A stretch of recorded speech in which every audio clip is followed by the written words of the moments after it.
She played for coins underground and shook an empire on stage. The Berlin U-Bahn tunnels smelled of damp concrete, stale air, and the faint trace of roasted chestnuts from a vendor 2 blocks up. The hum of fluorescent lights buzzed overhead, and the distant clatter of trains created a rhythm to which the city itself seemed to pulse. In this underworld of commuters, rush, and routine, Sarah's violin pierced the monotony. She stood on a cracked platform, her worn sneakers planted firmly on the tiles, bow in hand, as if it were an extension of herself. Every movement was precise, yet untamed. Her music was raw, imperfect, jagged, alive. Notes leapt and stumbled, flourished and faded, carrying the weight of nights slept hungry, of mornings without warmth, of dreams held together with stubborn hope.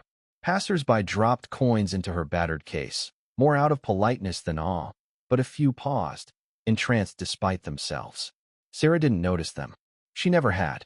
Her world existed in the vibrations of the strings, the sound traveling into the echoing tunnels, into the spaces where her thoughts and memories collided.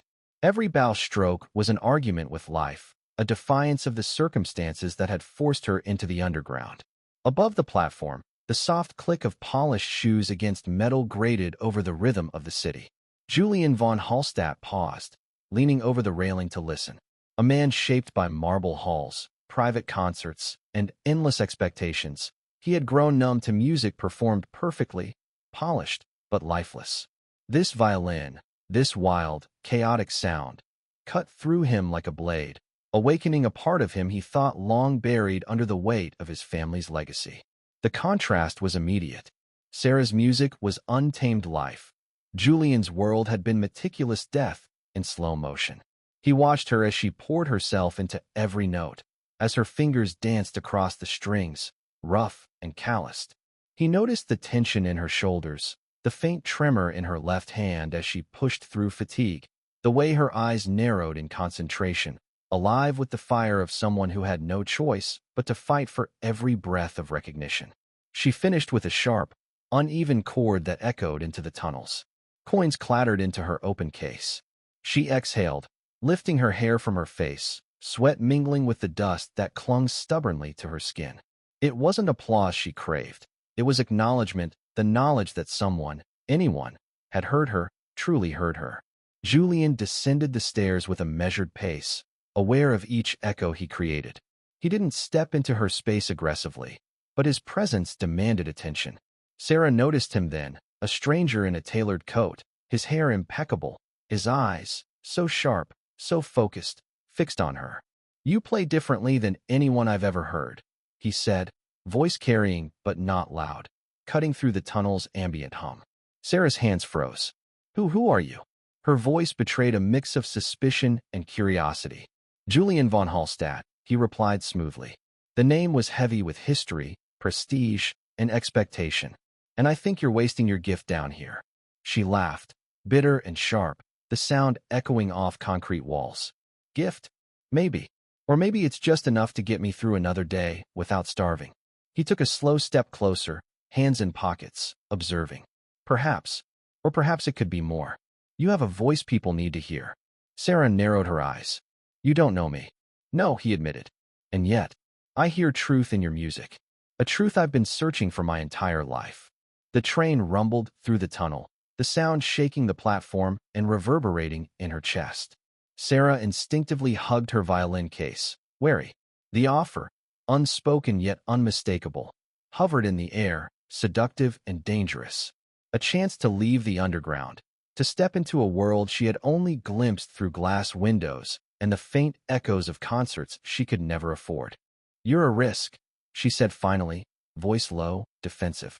"You don't even know me." "I understand more than you think," Julian replied. "Music has a way of revealing truths no words ever could. Your hands, your phrasing, the way you bend a note. It tells me everything I need to know." Sarah studied him. He was different, privileged, yes, but not dismissive, not arrogant. There was curiosity there, but also honesty. Dangerous honesty. "I don't do charity," she said bluntly. "I survive." "I'm not offering charity," Julian said. "I'm offering collaboration. A project that could change music as we know it. Together." Her laugh this time was softer, tinged with skepticism. You think the world is ready for someone like me? I don't think, he said, eyes unwavering. I know. The light above shifted, a sliver of sun catching the dust in the air. Sarah considered the chaos this could bring, the risks, the unknown. And yet, the thought of continuing to play unnoticed, swallowed by concrete and routine, suddenly felt unbearable. Julian extended his hand, calm, measured, offering a bridge to a world she had never dared enter. Come with me. Let's see what happens when our worlds collide. For a long heartbeat, Sarah hesitated. And then, slowly, deliberately, she placed her hand in his. And in that moment, the first spark of something unstoppable ignited. A collision of raw street life and cultivated legacy, of fire and refinement, of two souls unafraid to rewrite the rules of the world around them.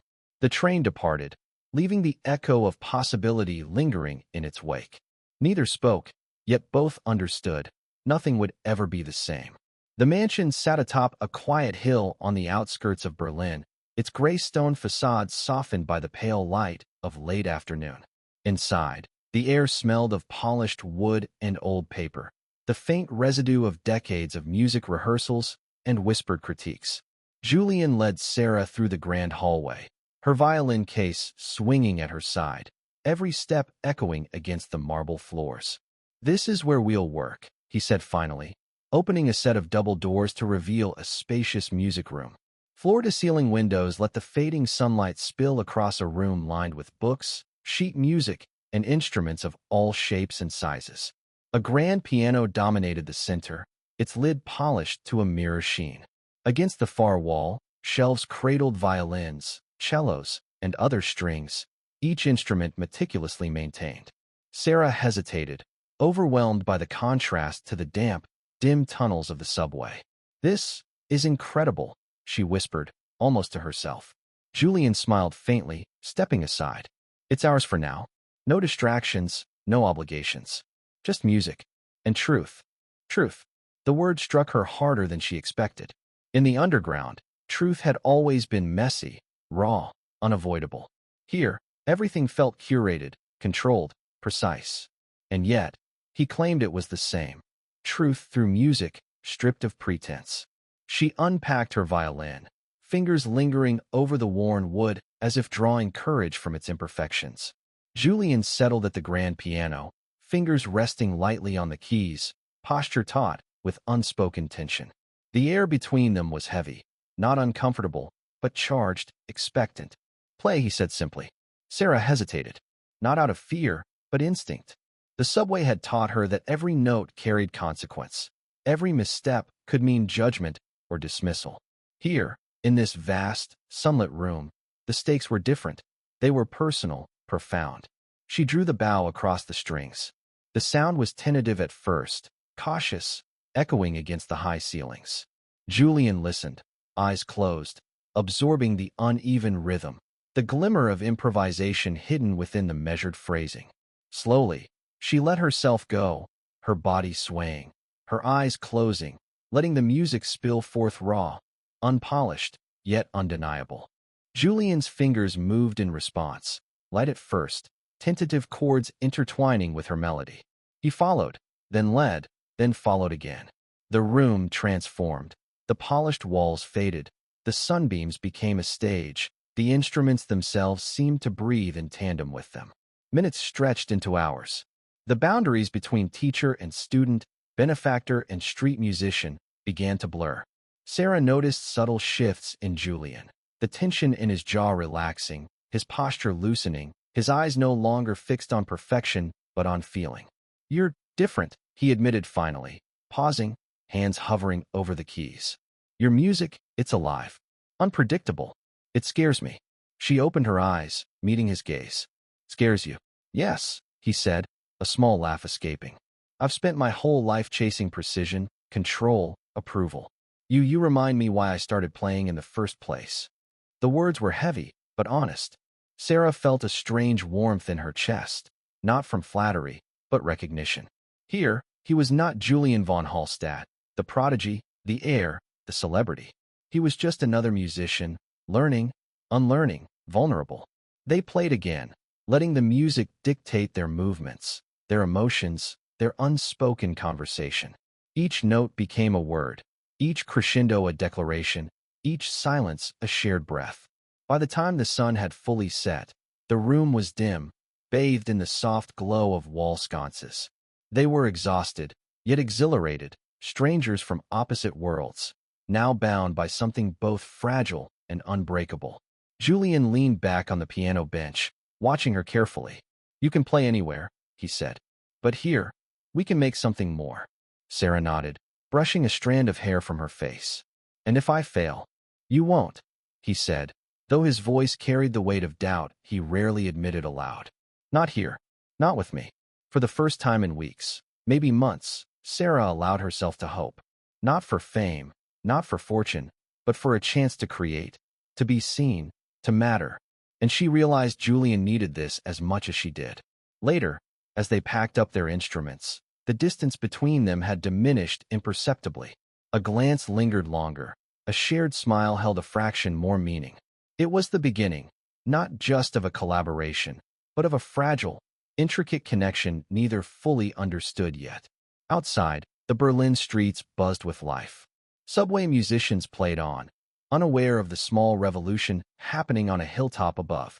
But inside that mansion, two worlds had collided, setting a course that neither of them could ever undo. The following morning, the mansion felt different. The sun filtered through the tall windows, but instead of warmth, it seemed to carry a faint tension, a sense of anticipation. Sarah unpacked her violin case again, trying to focus on the music, on the notes that had felt alive yesterday.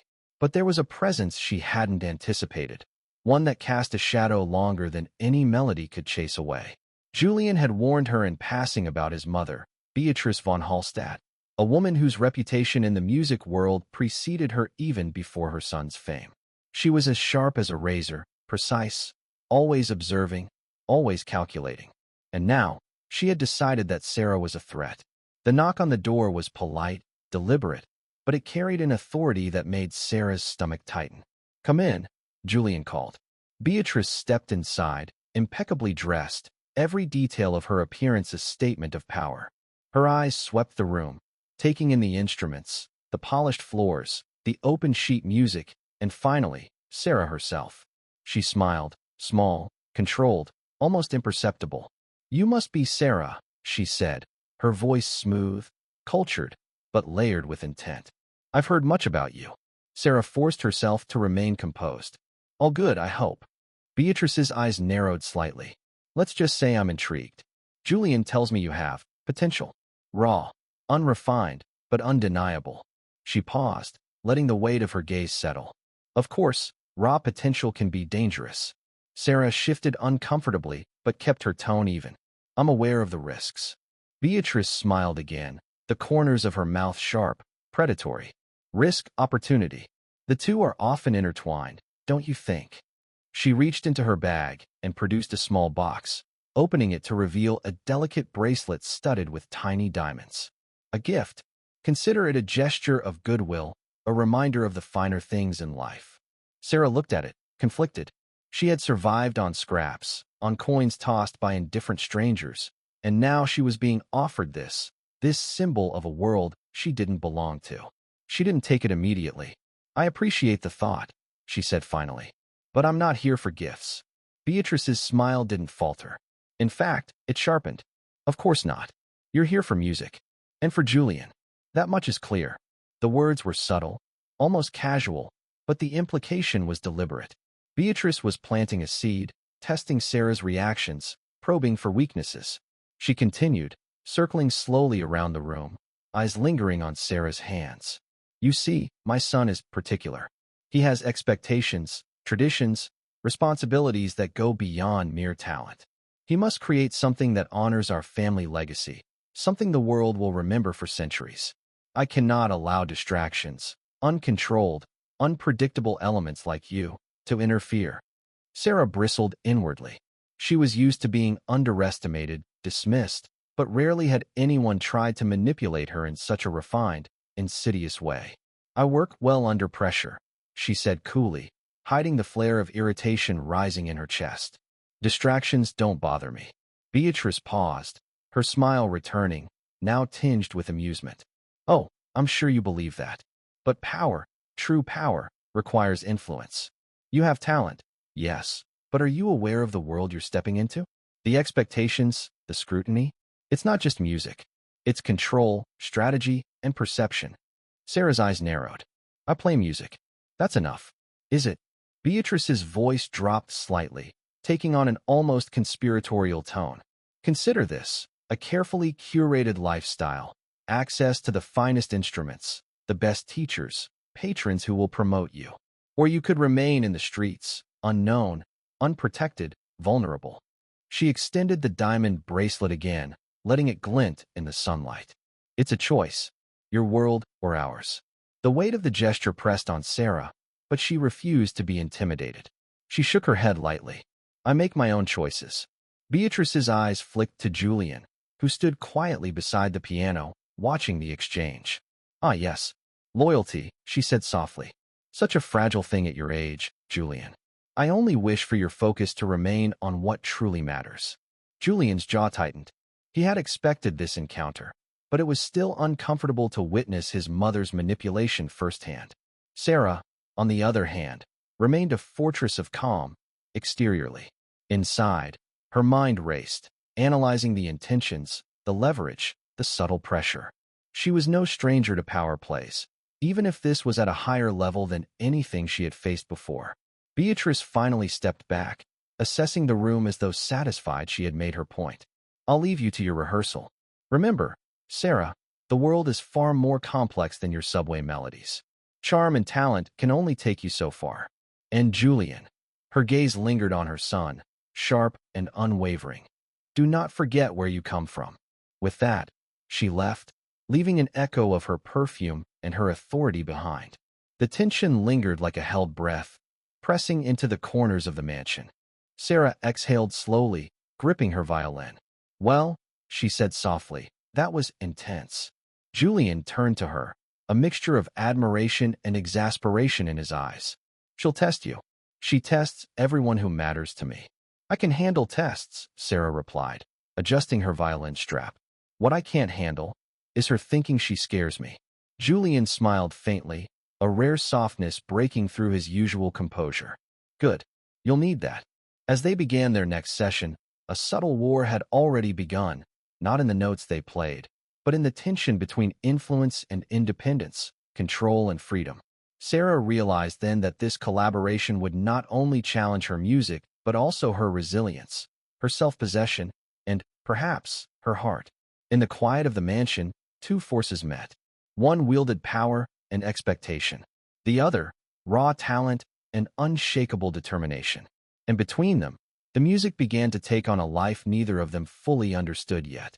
The concert hall was packed, the golden light of chandeliers bouncing off polished wood and glass, illuminating the expectant faces of an audience eager for novelty and excellence.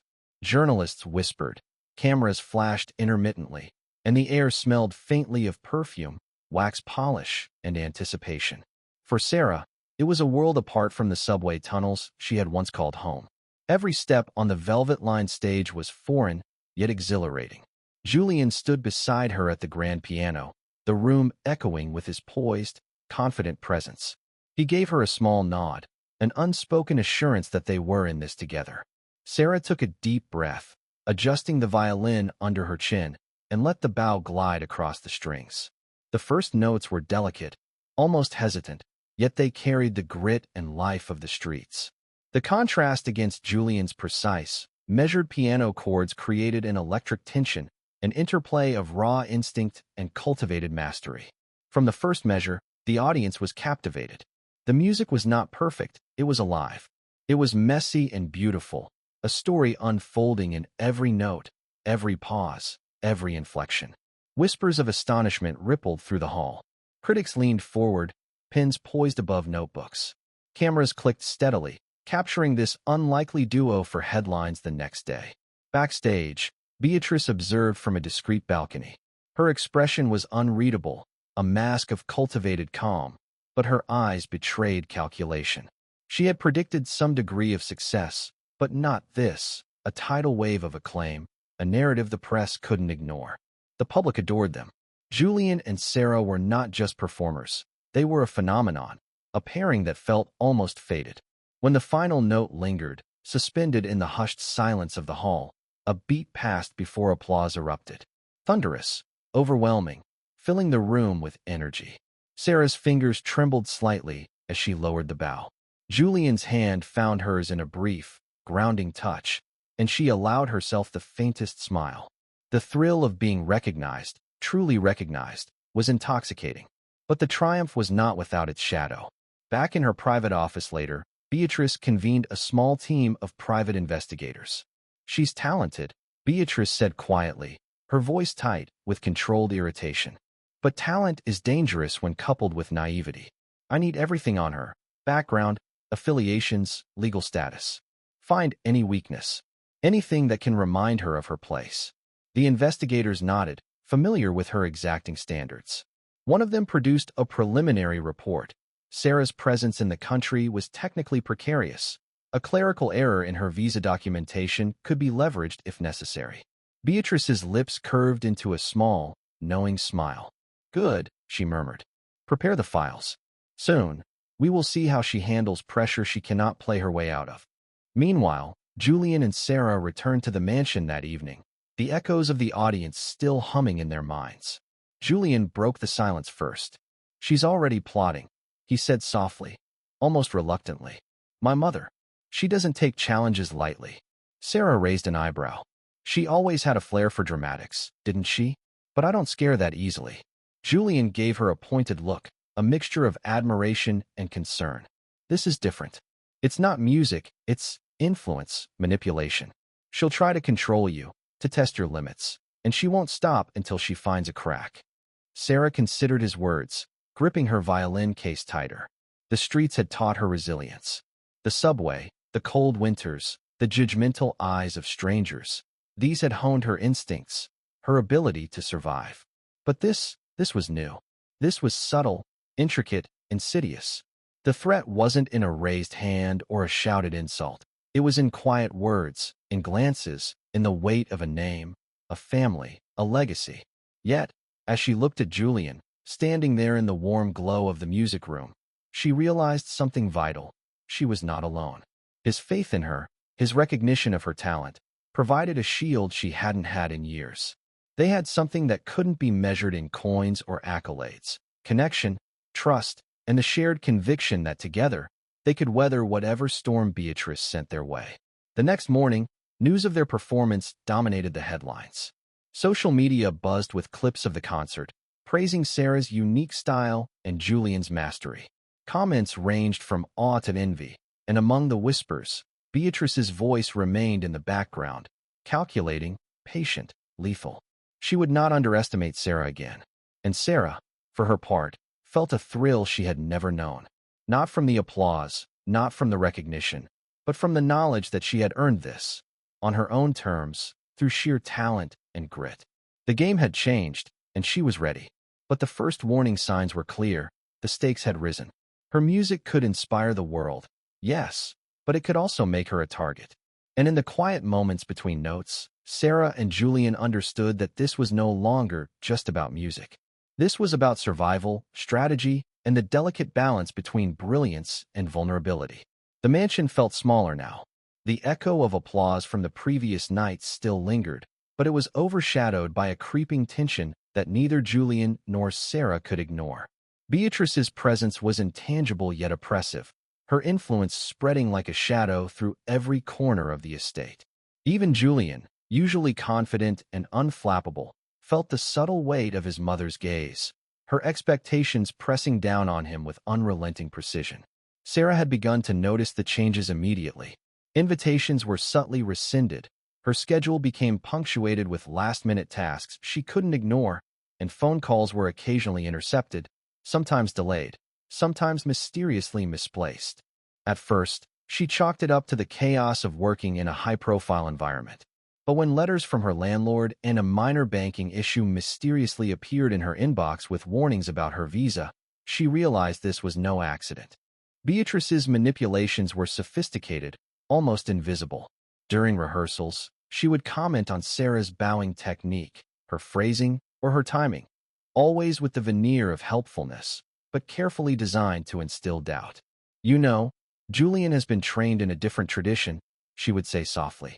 It's remarkable how quickly you've adapted, but are you certain your approach suits this kind of work? Sarah clenched her jaw, resisting the urge to lash out. She had faced condescension before, but the subtlety here was different. It was not overt cruelty.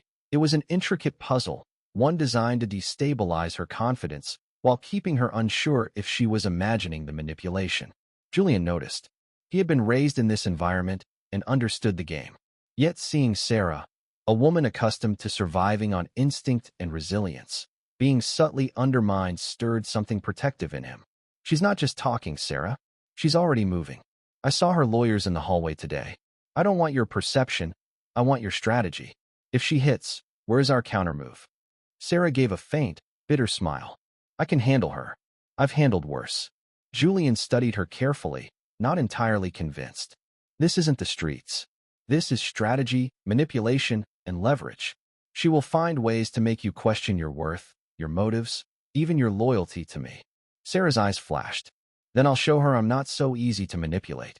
Despite her bravado, the psychological pressure was relentless. Beatrice began arranging private interventions disguised as casual chats, always accompanied by subtle reminders of Sarah's outsider status. She would drop comments about social class, upbringing, and the precariousness of Sarah's position in Germany. You're talented, Beatrice said during one such meeting, her tone sweet but sharp. But let's be realistic. This world isn't built for people without pedigree or privilege. Julian sees promise, of course. But do you? Can you truly compete at this level? Sarah met her gaze steadily, but inside, her thoughts churned. The words were designed to destabilize her, to make her doubt not her skill, but her right to occupy the spaces she had fought so hard to reach.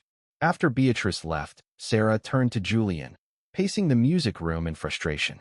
It's relentless, she admitted. I feel like I'm being tested in ways I can't even see. Julian sighed, running a hand through his hair. She's the architect of control. Every move she makes, every suggestion, is calculated. But remember this, she cannot control your talent, nor can she dictate your choices.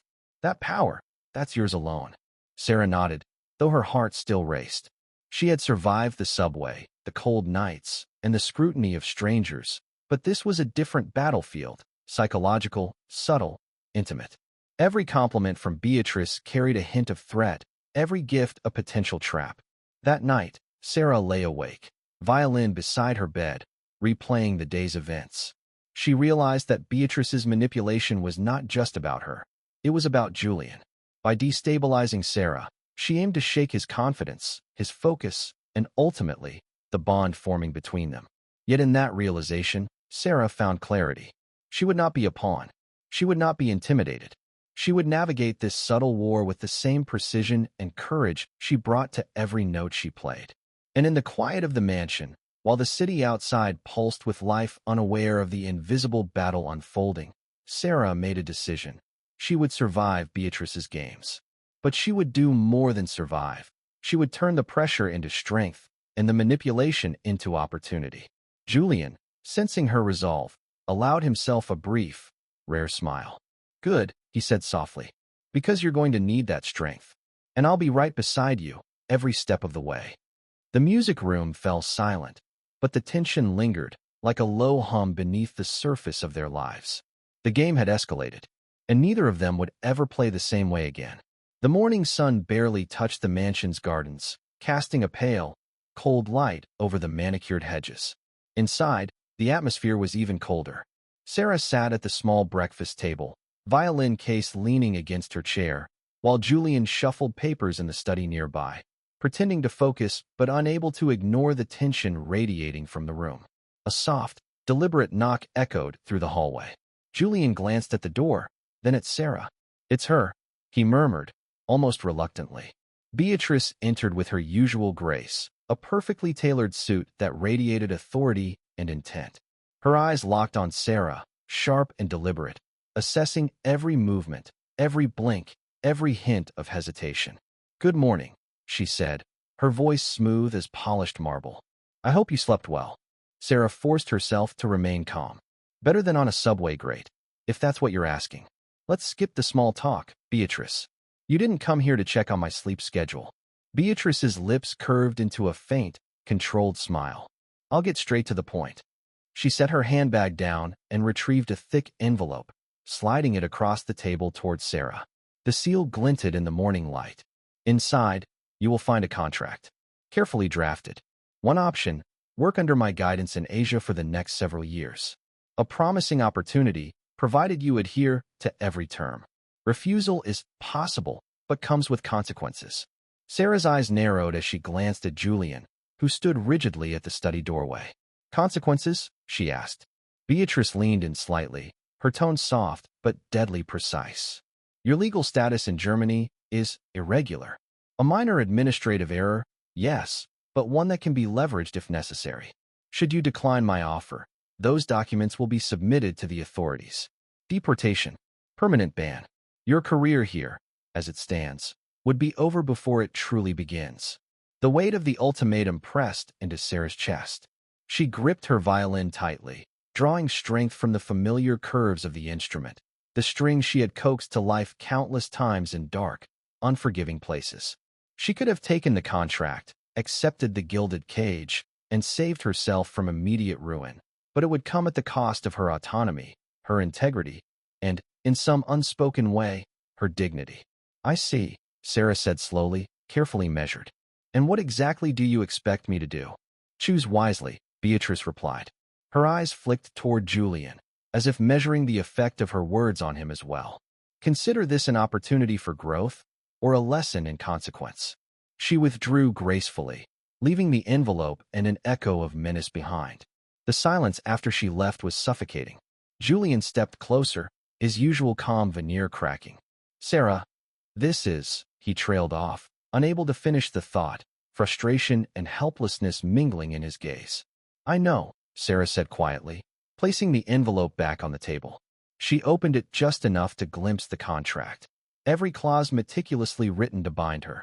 Every line a chain disguised as opportunity. Her heart raced, but her expression remained calm. I've spent my life avoiding cages, Beatrice.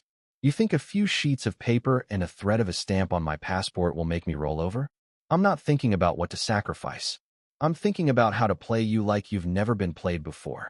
Julian exhaled slowly, running a hand over his face. You don't deserve this, he said, voice low. She can't. She won't understand what you bring to this world. To me. To the music. Sarah met his gaze, unflinching. Then we play by our rules. Not hers. He nodded, respect, and awe mingling with worry. It's dangerous, though, he warned. You know that, right? Crossing her isn't just about contracts or visas. She's powerful, connected. She knows every angle. Sarah's hand brushed over her violin, drawing a calming rhythm in her mind. I've survived worse.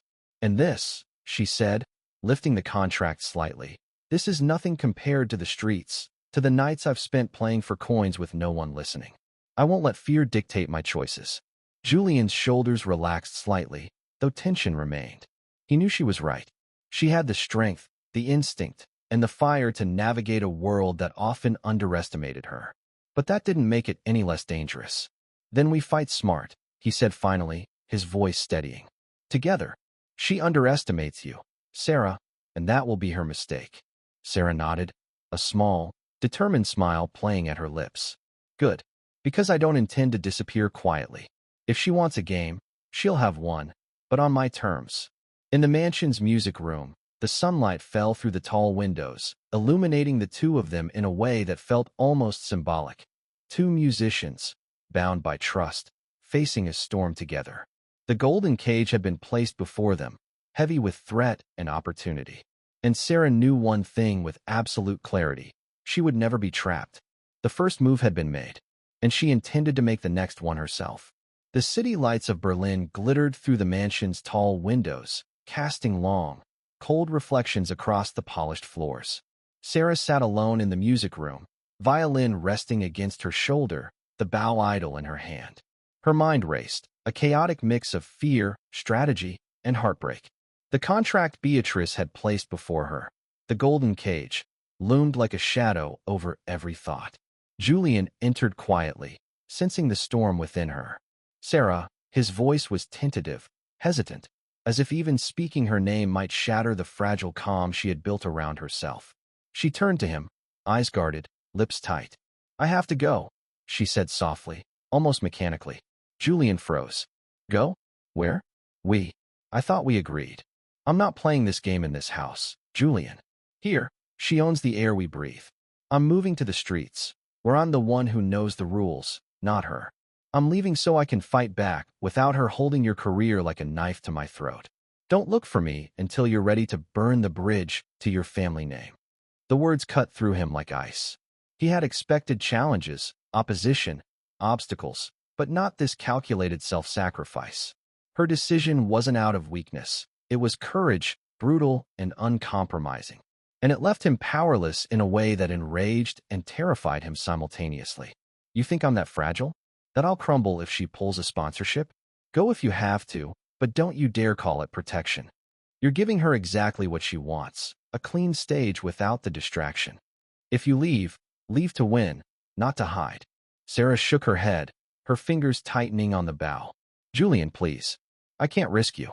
And I won't let my presence be the wedge that destroys everything you've earned. For the music. I have to disappear.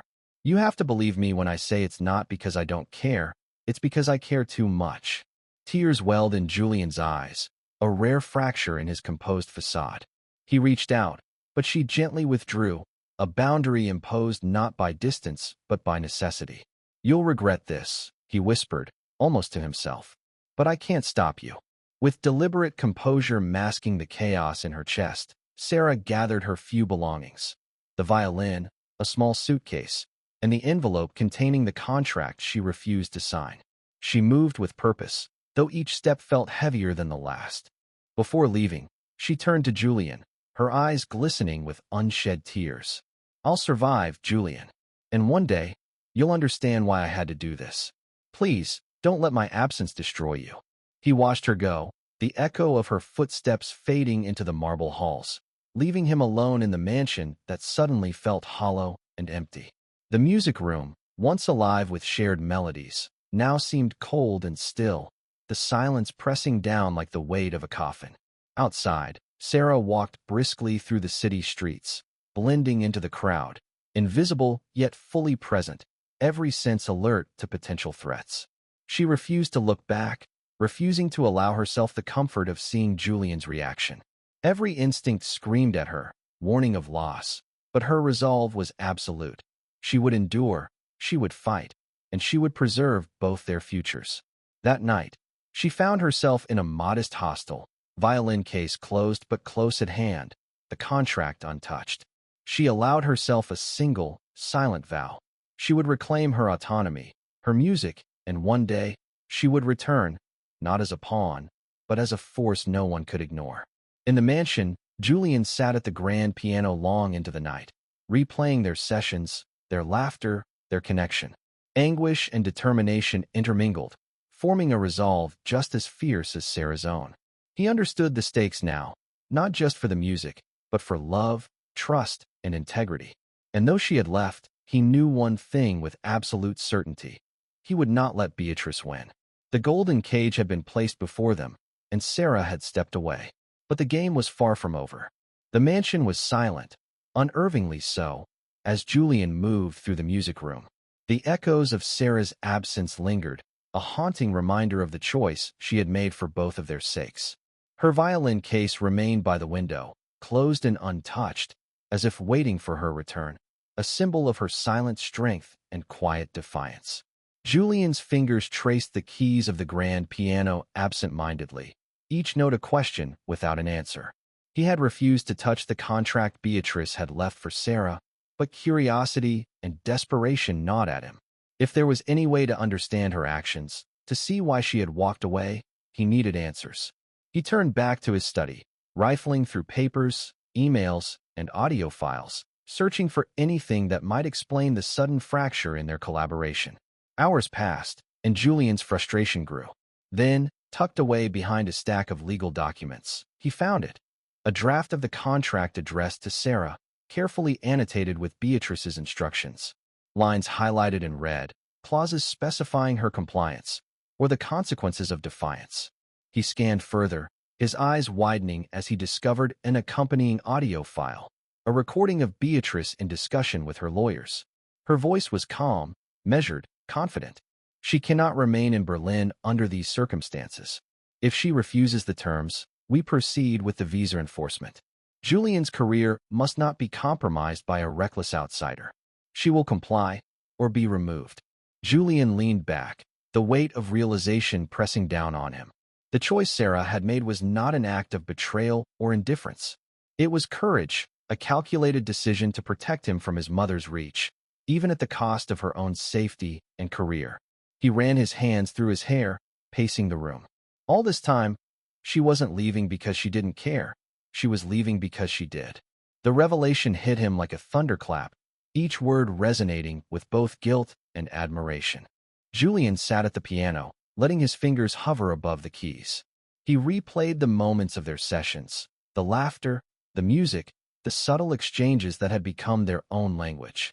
Each memory now carried a new weight, a deeper significance. Sarah's self-sacrifice was a melody composed in silence, intricate and heartbreaking, and he had been blind to it until now. He rose abruptly, grabbing his coat. He had to find her, to confront Beatrice, to reclaim what had been lost. The gala performance was only hours away, and he could not allow Beatrice's manipulation to continue unchecked. Sarah's courage had ignited something within him, a resolve sharper than any ambition, fiercer than any fear. Julian knew that confronting his mother would not be simple. Beatrice wielded power with precision, her influence vast and far-reaching. But now he had clarity, purpose, and a truth that could not be ignored. Sarah's departure was not surrender, it was strategy. And he would honor that strategy by ensuring her sacrifice was not in vain. He paused briefly by the window, looking out over the city. Lights sparkled like distant stars, indifferent to the private battles unfolding in the mansion above. In that moment, Julian made a silent vow. He would expose the manipulation, protect Sarah, and ensure that their music and their trust could not be co-opted by anyone, not even his own family. The clock was ticking. The gala awaited, a stage upon which truth and defiance would collide.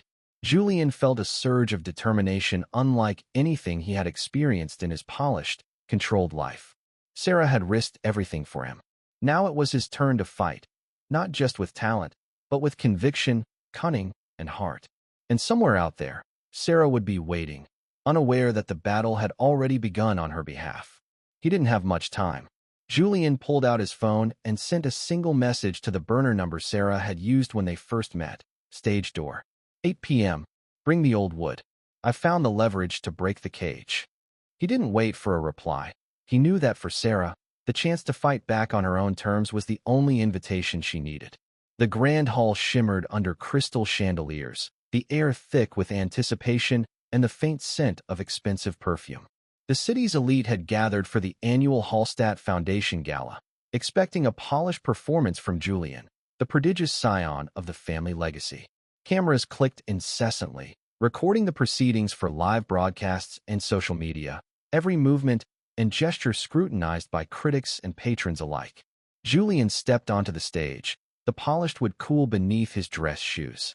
The piano gleamed under the spotlight, reflecting not only the grandiosity of the hall, but also the weight of expectation pressing on him. He took a slow, deliberate breath, eyes scanning the audience, searching among the familiar faces for any hint of Beatrice. She sat near the front, perfectly composed, a faint smile of satisfaction on her lips, convinced that control was firmly in her grasp. Then he saw it, Sarah's violin case, unmistakable, placed quietly near the side entrance. His heart skipped. She had returned. She had defied the constraints, the threats, and the golden cage, choosing instead to stand on her own terms, at the threshold of the hall, unseen by the majority of the guests. Julian leaned toward the piano, fingers hovering above the keys. The orchestra, already poised, waited for his cue. But tonight's performance would not be as rehearsed, not a simple homage to tradition or family expectation.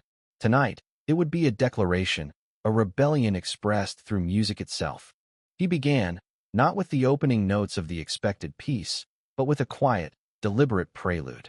The hall fell silent, sensing the shift in energy. Each note was deliberate, charged with emotion, a combination of anger, clarity, and resolve. Julian's fingers danced across the keys, coaxing melodies that conveyed more than sound.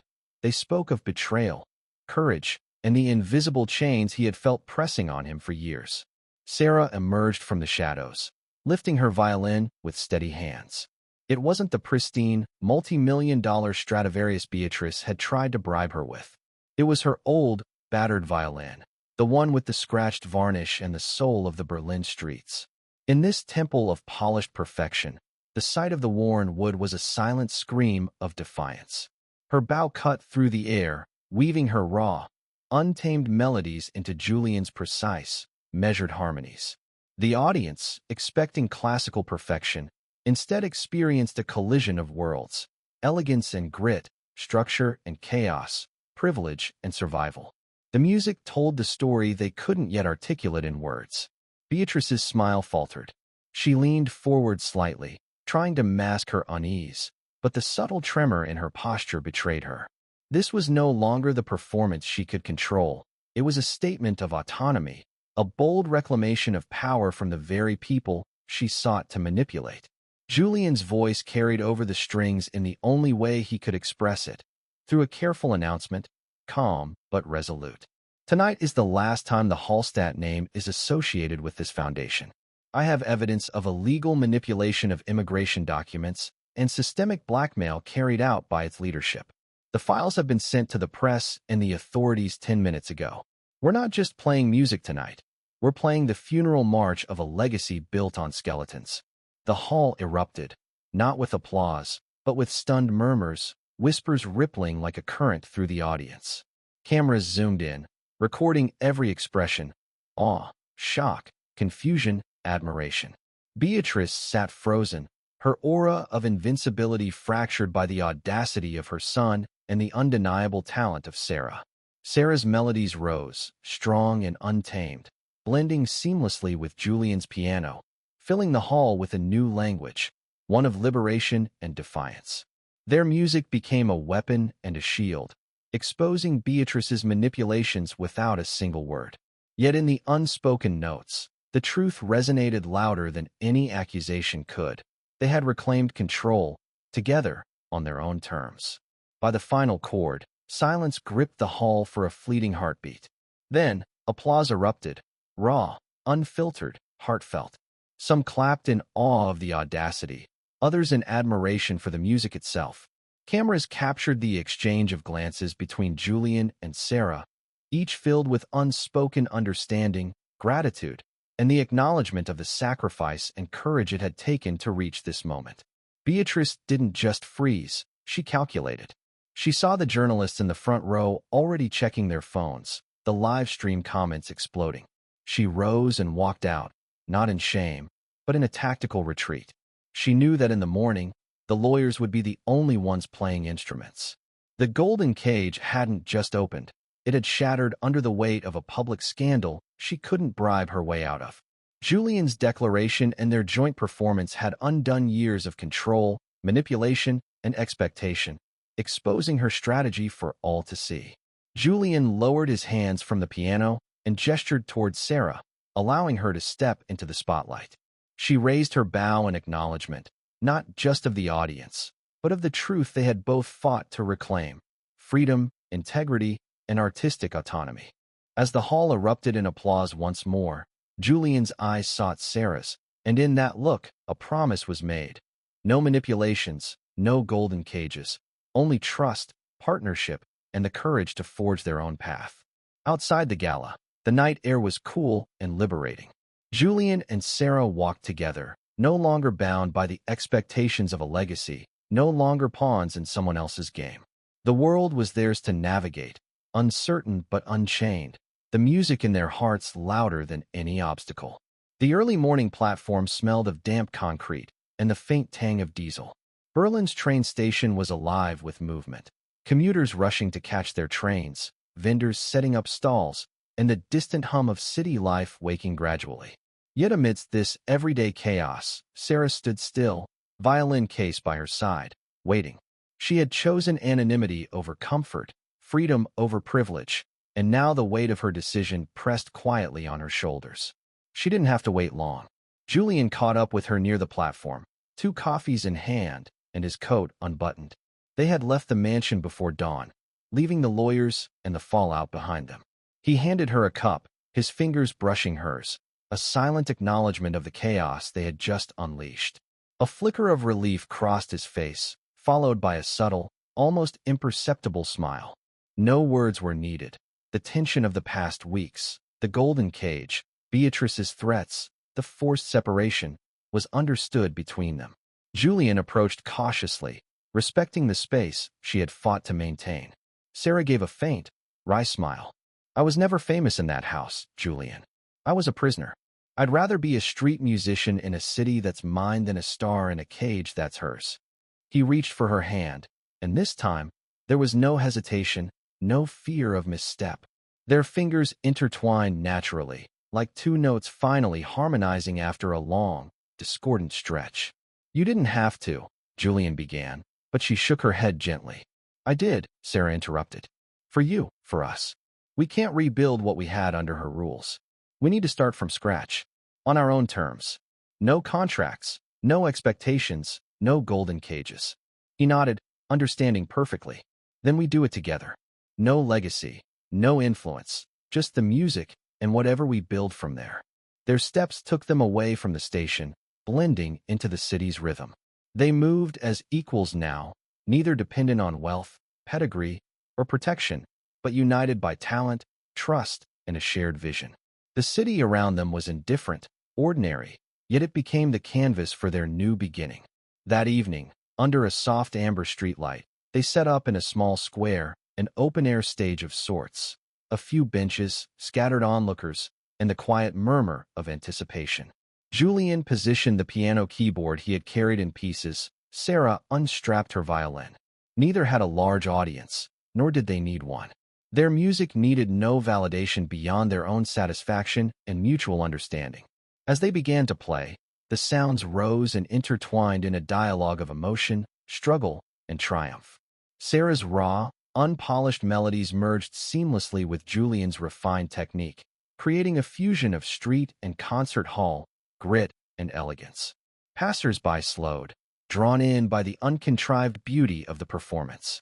Coins clinked into the open case at their feet, but it was incidental. The music itself was the reward. In the midst of the melody, Julian paused, letting his fingers hover above the keys, eyes meeting Sarah's. She raised her bow in acknowledgement, and in that silent gesture, they made another promise. They would face the uncertainties ahead together, not as protege and patron, not as heir and outsider, but as partners. Equal in talent, equal in courage.